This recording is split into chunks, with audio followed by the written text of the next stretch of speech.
नमस्कार, मैं जी के वर्मा नवजागरण जी के जीएस चैनल में सबों को स्वागत है। आज मैं वीडियो जो लाया हूँ, थोड़ी समय लग गई थी बीच में, जो 1 से 1.5 महीना जो वीडियो ये मेरा बंद हो गया था, कुछ विशेष कारण जो मैं आप लोग को बता नहीं सकता। आज जो मैं वीडियो लाया हूँ ये साइंस और वह भी केमिस्ट्री से शुरुआत कर रहा हूँ।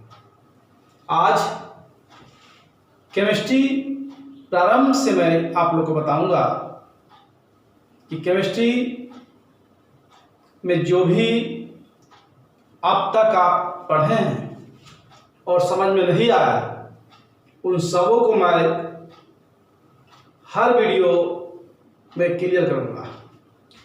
केमिस्ट्री है क्या, हम इसको पहले जानते हैं। केमिस्ट्री प्रारंभ हुई कहाँ से, मैं इसके विषय में भी जानकारी प्राप्त करेंगे। केमिस्ट्री को अध्ययन के रूप में कितने भागों में बांटा गया है यह भी मैं बताऊंगा, और एग्जाम के लिए किन किन क्षेत्रों में केमिस्ट्री के पार्ट को हमको पढ़ना है यह भी हम विशेष ध्यान देंगे। तो चलिए सबसे पहले हम केमिस्ट्री की परिचय करते हैं। केमिस्ट्री की परिचय की बात जब आती है तो केमिस्ट्री को हम लोग रसायन विज्ञान के नाम से जानते हैं। केमिस्ट्री जो है इसको हम लोग रसायन विज्ञान कहते हैं। मैंने पहले वीडियो में बताया था कि विज्ञान को 2 पार्टों में बांटा गया है। एक है प्राकृतिक विज्ञान और दूसरा भौतिक विज्ञान। प्राकृतिक विज्ञान को मैंने बांटा था जीव विज्ञान, वनस्पति विज्ञान, जिसे हम प्राकृतिक विज्ञान के रूप में जानते हैं, जबकि भौतिक विज्ञान में मैंने बांटा था जिसका नाम है रसायन विज्ञान और भौतिक विज्ञान।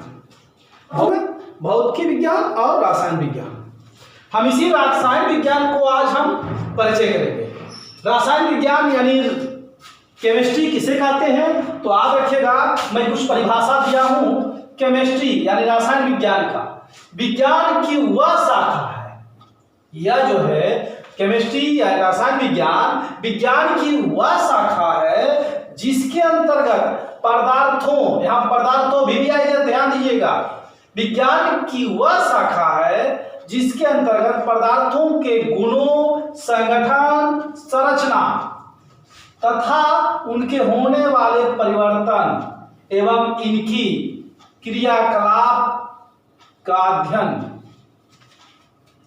केमिस्ट्री कहलाता है या रसायन विज्ञान कहते हैं।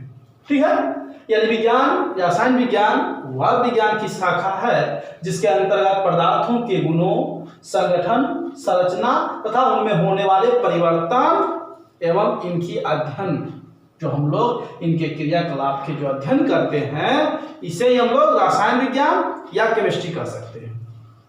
अब कहते हैं विज्ञान की उत्पत्ति कहाँ से हुई थी। विज्ञान की उत्पत्ति मैंने बताया था कि अरस्तु के द्वारा सबसे पहले यूनान में हुई थी, लेकिन रसायन विज्ञान जो प्रारंभ हुआ था वो मिस्र में हुई थी।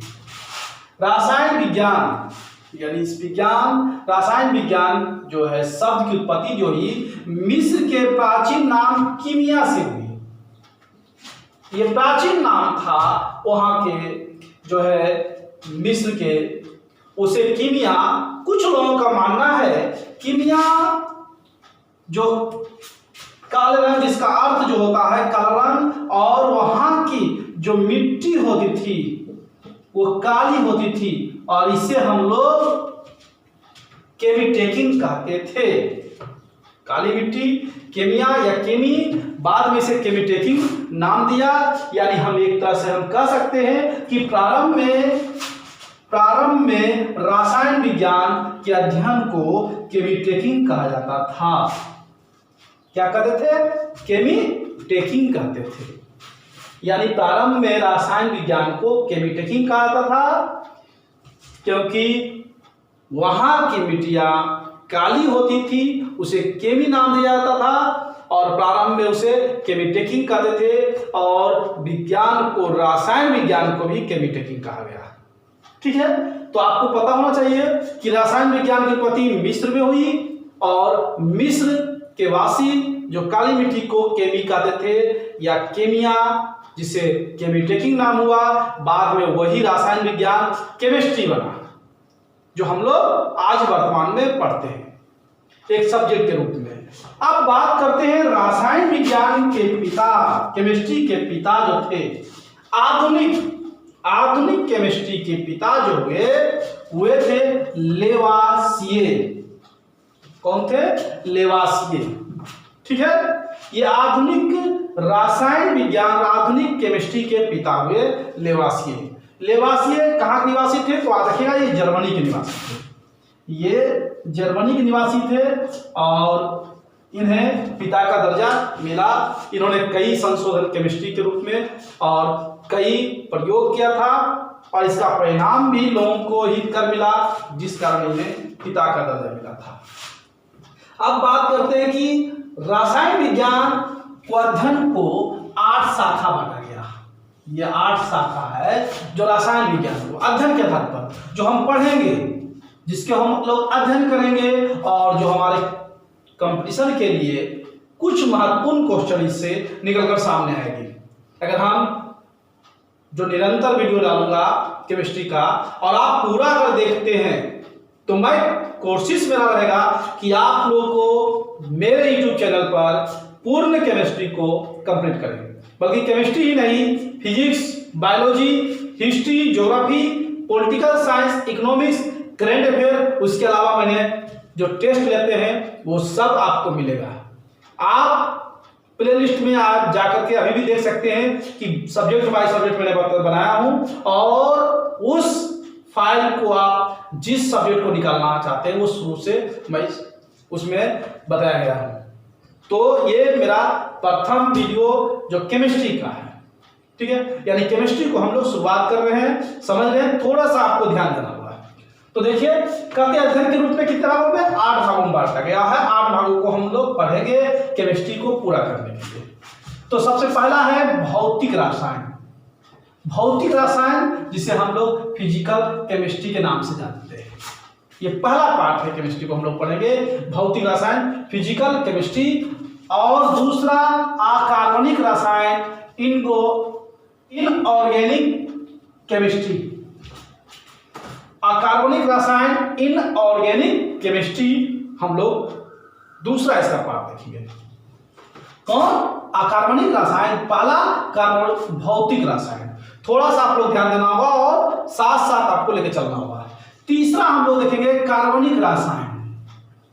कार्बनिक रसायन ये तीसरा है जिसे हम ऑर्गेनिक केमिस्ट्री के नाम से जानते हैं, ऑर्गेनिक केमिस्ट्री। और चौथा औद्योगिक रसायन। क्या है? औद्योगिक रसायन, इंडो-ऑस्ट्रेलियन केमिस्ट्री के नाम से इसको हम लोग जानते हैं। नेक्स्ट है पांचवा जैव रसायन। इसको हम लोग जैव रसायन कहते हैं, यानी केमिस्ट्री का 5वां शाखा, 5वां भाग अध्ययन के रूप में जैव रसायन, जिसे हम बायो केमिस्ट्री कहते हैं, बायो केमिस्ट्री के नाम से जानते हैं। हम इसको बायो केमिस्ट्री पढ़ेंगे किसमें? 5वां शाखा में। छठे शाखा कृषि रसायन। छठा क्या है?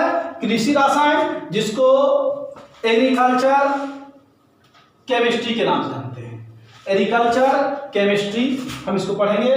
और 7वां औषधि रसायन। 7वां क्या है? औषधि रसायन, जिसको हम मेडिसिन केमिस्ट्री के नाम से जानते हैं।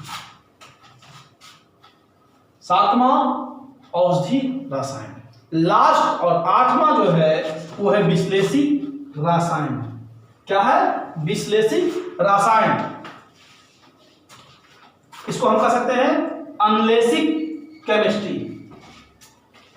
विश्लेषिक रसायन जो 8वां है। तो हम सबसे पहले इसको हम हर एकक को डील करेंगे। तो सबसे पहले हम शुरू से लेकर चलेंगे भौतिक रसायन। हम पढ़ेंगे भी भौतिक रसायन। थोड़ा सा आप लोग को ध्यान देना होगा भौतिक रसायन को, ठीक है। तो चलिए, भौतिक रसायन को मैंने पहला पार्ट को केमिस्ट्री में पढ़ रहे हैं। केमिस्ट्री का जो पहला पार्ट था मैंने लिखाया था 8 भागों में बांटा गया था, जिसका पहला है भौतिक रसायन। इसी फिजिकल केमिस्ट्री को हम लोग देखे जा रहे हैं। फिजिकल केमिस्ट्री किसे कहते हैं, इस पर ध्यान देंगे।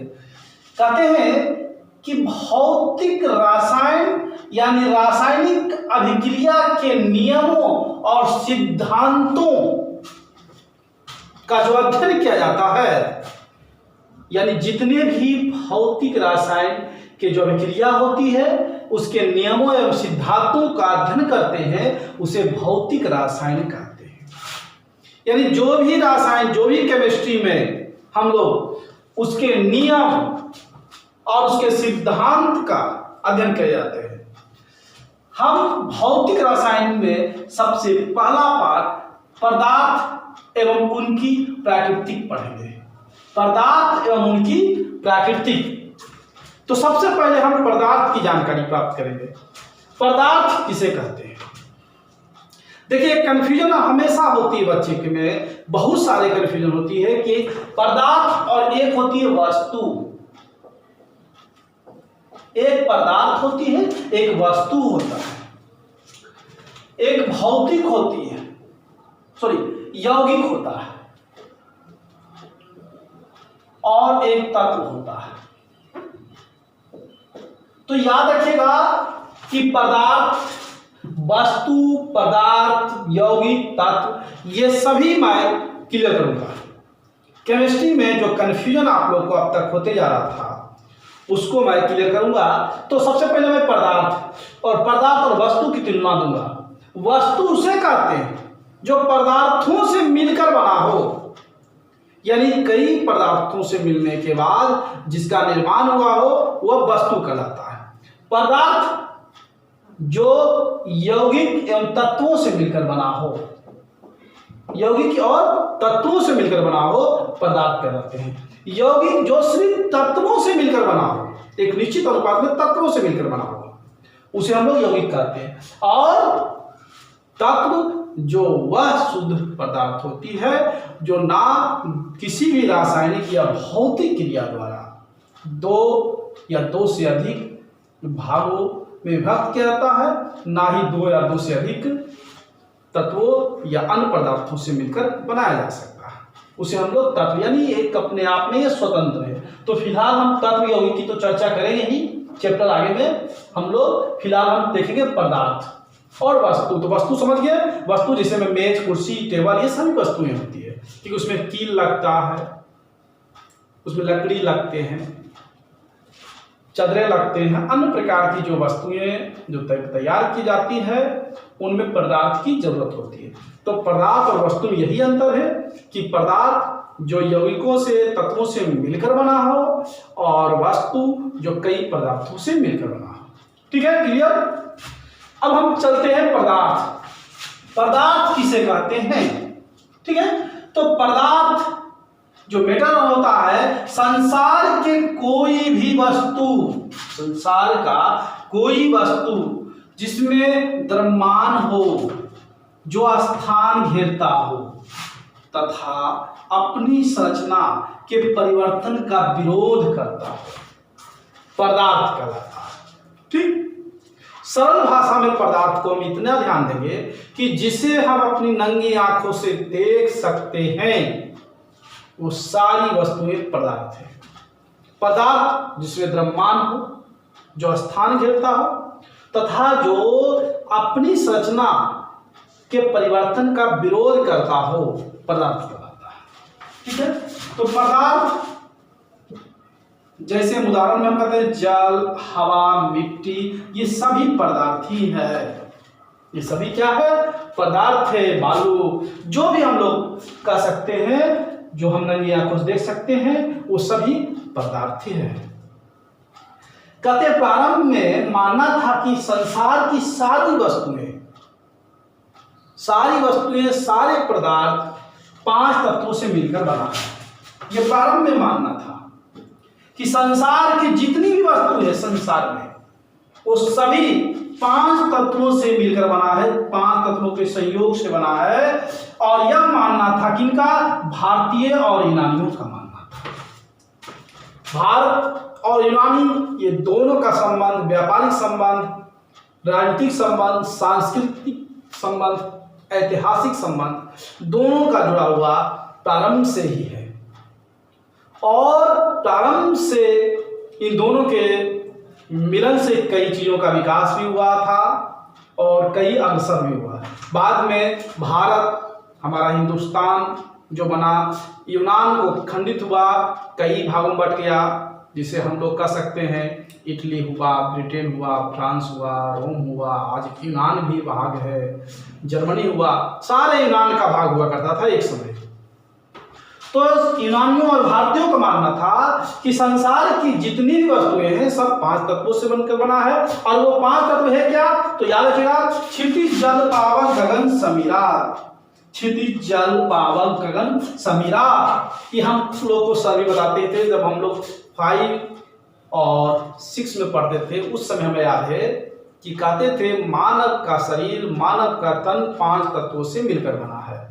क्षितिज जल पावक गगन समीरा। समीर मतलब हवा, तो आप समझते हैं। गगन मतलब आसमान, पावक मतलब अग्नि, और जल मतलब जल। क्षितिज, क्षितिज मतलब पृथ्वी, हमारी भूमि, हमारी मिट्टी। तो ये 5 तत्वों से मिलकर बना, ऐसा मानना था, ऐसा है नहीं था, ऐसा सही बात है नहीं। हाँ, हमारा शरीर बना है, यान तत्व बना है, लेकिन किन किन चीजों बना है इसका भी बाद में खंडित वैज्ञानिकों द्वारा की गई थी। तो ये प्रारंभ में मानना था, लेकिन भारत के उसी समय भारत के महान ऋषि थे, महान ऋषि कनाद, शायद आप लोग जानते होंगे ना। उनका मानना था कि सभी पदार्थ अत्यंत सूक्ष्म कणों से बना है, अर्थात परमाणु। संसार के सारे पदार्थ अत्यंत सूक्ष्म कणों से बना है, अर्थात परमाणु। ये मानना था महान ऋषि कनाद, जो भारतीय थे, यानी भारत के महान ऋषि ने पहले, सबसे पहले यही परमाणु का नाम देने का काम किया था। विश्व की बात की गई तो विश्व में 1803 ईस्वी में जॉन डाल्टन ने कहा, जॉन डाल्टन का मानना था कि पदार्थ का छोटा से छोटा कण जो होता है इसे परमाणु कहते हैं। पदार्थ के छोटे से छोटे कण जिसे हम लोग परमाणु कहते हैं, और इसे हम लोग खंडित नहीं कर सकते हैं, ऐसा जॉन डाल्टन का मानना था। कब? 1803 ईस्वी में, यानी 19वीं शताब्दी तक ये कन्फर्म मानना था, कहते हैं। लेकिन 20वीं शताब्दी के अंत आते आते, यानी 20वीं शताब्दी के अंत में यह माना गया कि परमाणु को भी खंडित किया जा सकता है, और इसे खंडित कर किसी में बदला जा सकता है, मौलिक कणों में बदला जा सकता है। यानी जब परमाणु को खंडित करेंगे तब उसे हम लोग मौलिक कण नाम देते हैं। ठीक है। वस्तु का अत्यंत छोटा से छोटा कण जिसे सूक्ष्म कहते हैं, सूक्ष्म कण जिसे हम लोग परमाणु कहते हैं। परमाणु को भी खंडित किया जाता है, और परमाणु को खंडित करते किया जाता है जिसे हम लोग मौलिक कण नाम देते हैं, जिसको हम नाम दिए थे इलेक्ट्रॉन, प्रोटॉन और न्यूट्रॉन। इलेक्ट्रॉन, प्रोटॉन और न्यूट्रॉन सबसे पहले 20वीं शताब्दी के अंत में यह मौलिक कण खोजे गए थे। और इलेक्ट्रॉन को खोजा गया था जे थॉमसन, प्रोटॉन को गोल्डस्टीन और न्यूट्रॉन को चैडविक, जो आगे हम लोग पढ़ेंगे। मैं इसके विषय में आगे विश्लेषण करेंगे, इसका द्रव्यमान, इसके आवेग, इसका जो है घनाव, साथ ही साथ इसके क्रियाकलाप, इसके अलावा अन्य परमाणु कणों को भी हम लोग अध्ययन करेंगे। तो इसकी खोज 20 शताब्दी के अंत में हुई, और यह जो जॉन डाल्टन का मानना था, उनके बातों को खंडित किया गया और कहा गया परमाणु का भी छोटा कण होता है जिसे हम लोग मौलिक कण नाम देते हैं। और आज वर्तमान में मौलिक कणों की संख्या 30 से अधिक हो चुकी है। 30 से अधिक खोजे जा चुके हैं और कुछ मौलिक कणों को हम लोग स्वयं पढ़ेंगे, हम स्वयं केमिस्ट्री में अध्ययन करेंगे, जो उसके द्रव्यमान को किसके द्वारा खोजे गए, मैं इसकी भी चर्चा करूंगा कुछ मौलिक कणों की। कहते हैं कि परमाणु के जो इलेक्ट्रॉन, प्रोटॉन और न्यूट्रॉन खोजे गए थे, ये कहा था कि परमाणु के नाभिक,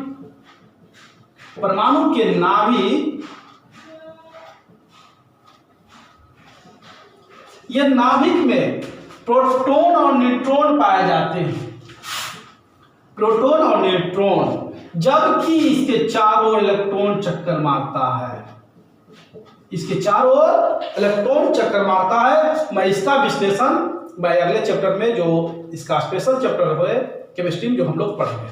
तो चलिए नीचे देखते हैं। कहते हैं प्रारंभ में मानना था कि पदार्थ की 3 अवस्थाएं होती थी। प्रारंभ में यही माना था कि पदार्थ की 3 अवस्थाएं होती है। अगर अवस्था की बात करते हैं तो पदार्थ, कभी तक हम बात की कि पदार्थ बना, पदार्थ का छोटा छोटा कण, जिसको हम सूक्ष्म कण, अणु को भी टुकड़ा हुआ परमाणु, परमाणु को टुकड़ा हुआ तो मौलिक कण, जो प्रारंभ में इलेक्ट्रॉन, प्रोटॉन और न्यूट्रॉन बने। ठीक, क्लियर। अब हम बात करेंगे कि पदार्थ की अवस्था, पदार्थ की जो 3 अवस्था होती थी, ऐसा मानना था प्रारंभ में ठोस, द्रव और गैस, ठोस, द्रव और गैस, ये 3 अवस्था। और भौतिक रूप से क्वेश्चन यहां भी बनता है कि भौतिक रूप से पदार्थ को कितने रूपों में बांटा गया है, तो 3 रूपों में, ठोस, द्रव और गैस। ठीक है। एक क्वेश्चन और बन जाती है कि कौन सी ऐसी पदार्थ है, कौन से ऐसे पदार्थ है जो तीनों अवस्था में पाए जाते हैं, ठोस, द्रव और गैस, तीनों अवस्था में। तो क्या है, जल होते हैं।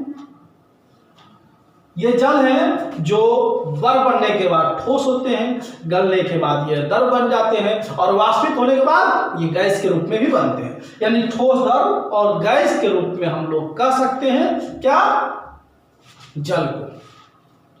यानी जब ठोस बनता है तो इसे ठोस कार्बन डाइऑक्साइड कहते हैं, ठोस में से कार्बन डाइऑक्साइड नाम लेते हैं, ठोस कार्बन डाइऑक्साइड। और जल बनता है तो H2O, जो जल बनता है तो हाइड्रोजन और ऑक्सीजन मिलने से, और वही हाइड्रोजन ऑक्सीजन बाद में वाष्पीकृत हो जाती है, खंडित होकर के। तो ये तीनों अवस्था में पाए जाते हैं जो है जल। अब कहते हैं कि पदार्थ की कुछ अवस्थाएं खोजे जा चुके हैं। पदार्थ की 4थी अवस्था प्लाज्मा का नाम देते हैं, पदार्थ की 4थी अवस्था प्लाज्मा। अब कहते हैं प्लाज्मा किसे कहते हैं, प्लाज्मा जो छिपछिपा होता है, जिसे हम लोग क्रीम लगाते हैं, जेल क्रीम लगाते हैं, या इसके अलावा हम लोग मक्खन, दही का ठोस रूप, वो सभी पदार्थ की 4थी अवस्था प्लाज्मा के रूप में जाना जाता है। तो पदार्थ की 4थी अवस्था किसे कहते हैं, प्लाज्मा। अब कहते हैं कि पदार्थ की 5वीं अवस्था भी होती है।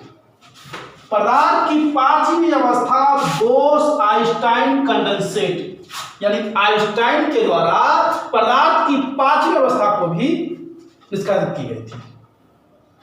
कोलतार के रूप में, पेट्रोलियम के क्रियाकलाप में भी हम लोग 5वीं अवस्था पदार्थ को देखते हैं, कोयले के भस्मन में भी हम लोग 5वीं अवस्था पदार्थ को देखते हैं। ठीक है। तो मैं ये वीडियो जो बताया वो सिर्फ पदार्थ का ही परिचय दिया। अब पदार्थ का खंडित कर, यानी भौतिक रूप से और रासायनिक रूप से, रासायनिक रूप से पदार्थ को कितने भागों में बांटा गया, भौतिक रूप से पदार्थ को कितने बांटा गया है, और उन सबों का हम लोग अध्ययन करेंगे। ठीक है। तो वो मैं अगले वीडियो में दूंगा। ठीक है। क्योंकि वीडियो लंबा हो जाएगी, ज्यादा लंबा वीडियो प्रॉब्लम होगी आप लोगों को देखने में, इसलिए मैं अगले वीडियो केमिस्ट्री का दूसरा वीडियो में पदार्थ और उनकी प्रकृति का विश्लेषण करके आप लोगों को दूंगा। ठीक है। वीडियो अगर आप लोगों को अच्छा लगता हो तो आप शेयर करें, लाइक करें। ठीक है ना। जो भी आपके दोस्त हैं जो कंप्यूटर की तैयारी करते हैं उनको सपोर्ट करें, और मैं आपसे ज्यादा क्या कहूंगा। जय हिंद, जय भारत।